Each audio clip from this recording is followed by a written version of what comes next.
Hello అందరికి. ఇక్కడ chicken tandoori marination కోసం ముందుగా నీట్‌గా చికెన్‌ని 2, 3 టైమ్స్ వాష్ చేసుకొని, ఆ తర్వాత ఒక పెద్ద బౌల్‌లోకి తీసుకొని, అందులో 2 table spoons of ginger garlic paste, 2 table spoons of mirchi powder, 1 table spoon salt, 1 table spoon turmeric powder, అలాగే గరం మసాలా, ధనియా పౌడర్, తర్వాత చికెన్ మసాలా, ఆ తర్వాత ఒక ఎగ్ తీసుకున్న, 2 టేబుల్ స్పూన్ కార్న్ ఫ్లోర్ వేసుకోవాలి.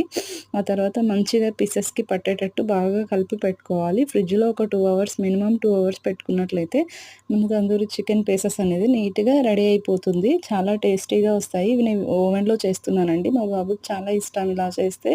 సో, అందుకోసం తన కోసం అని చెప్పి ఈరోజు నేను లెగ్ పీసెస్ తీసుకొచ్చి ఇలా 1 కేజీ చికెన్‌తో చేస్తున్నానండి. సూపర్ టేస్టీగా ఉంటది. మీరు కూడా ఒకసారి ట్రై చేసి చూడండి.